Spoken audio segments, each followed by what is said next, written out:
ವಿಮಾನದ ಟೇಕ್ ಆಫ್ಗೂ ಮೊದಲು ಇಂಜಿನ್ನಲ್ಲಿ ಕೋಳಿ ಹಾಕ್ತಾರಾ? ಹೇಗಿರುತ್ತೆ ಬರ್ಡ್ ಸ್ಟ್ರೈಕ್ ಟೆಸ್ಟ್? ಹೌದು, ವಿಮಾನ ಟೇಕ್ ಆಫ್ ಅಥವಾ ಲ್ಯಾಂಡಿಂಗ್ ಸಮಯದಲ್ಲಿ ಹಕ್ಕಿ ಡಿಕ್ಕಿ ಹೊಡೆಯುವ ಸಾಧ್ಯತೆಗಳು ಹೆಚ್ಚಾಗಿರುತ್ತವೆ. ನೂರಾರು ಜನರನ್ನು ಹೊತ್ತೊಯ್ಯಬಲ್ಲ ಸಾಮರ್ಥ್ಯ ಹೊಂದಿರುವ ವಿಮಾನ ಒಂದು ಚಿಕ್ಕ ಹಕ್ಕಿ ಏನು ಮಾಡಲು ಸಾಧ್ಯ ಎಂಬ ಪ್ರಶ್ನೆ ಹಲವರಲ್ಲಿ ಮೂಡೋದು ಸಹಜವೇ ಸ್ನೇಹಿತರೆ. ವಿಮಾನ ಟೇಕ್ ಆಫ್ ಮತ್ತು ಲ್ಯಾಂಡಿಂಗ್ ಸಮಯದಲ್ಲಿ ಒಂದು ವಿಮಾನ ಗಂಟೆಗೆ 300ರಿಂದ 400 ಕಿಲೋಮೀಟರ್ ವೇಗದಲ್ಲಿರುತ್ತದೆ. ಈ ಪುಟ್ಟ ಹಕ್ಕಿ ಡಿಕ್ಕಿಯಾದರೂ ದೊಡ್ಡ ಪ್ರಮಾಣದಲ್ಲಿ ಸಮಸ್ಯೆಯನ್ನ ಎದುರಿಸಬೇಕಾಗುತ್ತದೆ. ಹಕ್ಕಿಗಳು ಡಿಕ್ಕಿ ಹೊಡೆದಾಗ ವಿಮಾನ ವಿಂಡ್ ಶೀಲ್ಡ್ ಒಡೆಯುವ ಸಾಧ್ಯತೆ ಇರುತ್ತದೆ. ಮುಂಭಾಗದ ಗಾಜು ಒಡೆದು ಪೈಲಟ್ಗಳು ಗಾಯಗೊಂಡಿರುವ ಹಲವಾರು ಉದಾಹರಣೆಗಳು ನಮ್ಮ ಮುಂದೆ ಇವೆ.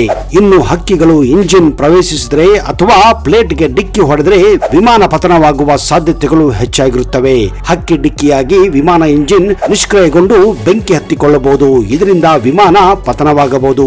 ಹೌದು, ಒಂದು ವಿಮಾನದ ಅಪಘಾತದಲ್ಲಿ 15ರಿಂದ 25ರಷ್ಟು ಈ ಹಕ್ಕಿಗಳ ಹೊಡೆತದಿಂದ ದುರ್ಘಟನೆ ಆಗಿರುವ ಹಲವಾರು ಉದಾಹರಣೆಗಳು ನಮ್ಮ ಮುಂದೆ ಇವೆ. ಈ ಹಿನ್ನೆಲೆ ಪ್ರಪಂಚಾದ್ಯಂತ ವಾಯುಯಾನ ಸಂಸ್ಥೆಗಳು ವಿಮಾನಗಳು ಟೇಕ್ ಆಫ್ ಆಗುವ ಮೊದಲು ಚಿಕನ್ ಗನ್ ಎಂಬ ಪರೀಕ್ಷೆಯನ್ನ ಮಾಡುತ್ತವೆ. ಅಂದ್ರೆ ವಿಮಾನ ಹಾರುವ ಮೊದಲು ಇಂಜಿನ್ ಒಳಗೆ ಜೀವಂತ ಕೋಳಿಯನ್ನ ಎಸೆಯಲಾಗುತ್ತದೆ. ಅಷ್ಟಕ್ಕೂ ಏನಿದು ಚಿಕನ್ ಗನ್ ಪರೀಕ್ಷೆ ಅಂತ ನೀವು ಕೇಳಬಹುದು.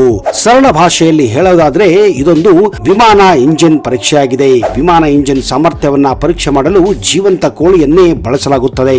ಪಕ್ಷಿಗಳು ವಿಮಾನಕ್ಕೆ ಡಿಕ್ಕಿ ಹೊಡೆಯುವುದರಿಂದ ಉಂಟಾಗುವ ಪರಿಣಾಮವನ್ನ ತಿಳಿಯಲು ಇಂಜಿನಿಯರ್ಗಳು ತಜ್ಞರು ಚಿಕನ್ ಗನ್ ಎಂಬ ವಿಶೇಷ ಯಂತ್ರವನ್ನ ಬಳಸುತ್ತಾರೆ. ಇದು ದೊಡ್ಡ ಸಂಕುಚಿತ ಗಾಳಿ ಫಿರಂಗಿಯಾಗಿದ್ದು ವಿಮಾನದ ವಿಂಡ್ ಶೀಲ್ಡ್, ರೆಕ್ಕೆ ಮತ್ತು ಇಂಜಿನ್ ಮೇಲೆ ಕೋಳಿಯನ್ನ ಹಾರಿಸಲಾಗುತ್ತದೆ. ಕೋಳಿ ವೇಗವು ನಿಜವಾದ ಹಕ್ಕಿ ಅದನ್ನ ಡಿಕ್ಕಿ ಹೊಡೆಯುವ ವೇಗದಷ್ಟೇ ಇರುತ್ತದೆ.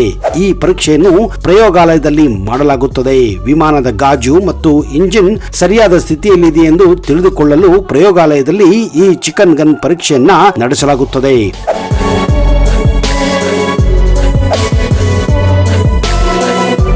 ಪ್ರಯೋಗಾಲಯದಲ್ಲಿ ಇಂಜಿನಿಯರ್ಗಳು ಹೈ ಸ್ಪೀಡ್ ಕ್ಯಾಮೆರಾಗಳೊಂದಿಗೆ ಈ ಎಲ್ಲಾ ದೃಶ್ಯಗಳನ್ನ ರೆಕಾರ್ಡ್ ಮಾಡುತ್ತಾರೆ. ನಂತರ ಹಕ್ಕಿ ಡಿಕ್ಕಿಯಿಂದಾದ ಹಾನಿಯನ್ನ ವಿಶ್ಲೇಷಿಸುತ್ತಾರೆ. ಚಿಕನ್ ಗನ್ ಪರೀಕ್ಷೆ ಅಥವಾ ಬರ್ಡ್ ಸ್ಟ್ರೈಕ್ ಟೆಸ್ಟ್ ಅನ್ನ ಜೀವಂತ ಕೋಳಿಯಿಂದಲೇ ಮಾಡಲಾಗುತ್ತದೆ. ಏಕೆಂದರೆ ಕೋಳಿಯ ತೂಕ, ಗಾತ್ರ ಮತ್ತು ಅಂಗಾಂಶಗಳು ಆಕಾಶದಲ್ಲಿ ಹಾರುವ ಹಕ್ಕಿಯಂತೆ ಇರುತ್ತದೆ. ಇತ್ತೀಚಿನ ದಿನಗಳಲ್ಲಿ ಈ ವಿಧಾನವನ್ನ ಎಲ್ಲಾ ಪ್ರಮುಖ ವಿಮಾನ ತಯಾರಿಕಾ ಸಂಸ್ಥೆಗಳು ಅಳವಡಿಸಿಕೊಂಡಿವೆ. ಅದು ಏರ್ ಬಸ್ ಆಗಲಿ, ಬೋಯಿಂಗ್ ಆಗಲಿ, ಈ ರೀತಿಯ ಟೆಸ್ಟ್ಗಳು ಈಗ ಕಡ್ಡಾಯವಾಗಿವೆ. ಈ ವಿಧಾನದಲ್ಲಿ ಪಾಸ್ ಆದ ವಿಮಾನಗಳ ಹಾರಾಟಕ್ಕೆ ಅನುಮತಿಯನ್ನ ನೀಡಲಾಗುತ್ತದೆ. ಅಷ್ಟಕ್ಕೂ ಹೇಗಿರುತ್ತದೆ ಈ ಬರ್ಡ್ ಸ್ಟ್ರೈಕ್ ಟೆಸ್ಟ್ ಅನ್ನುತ್ತೀರಾ?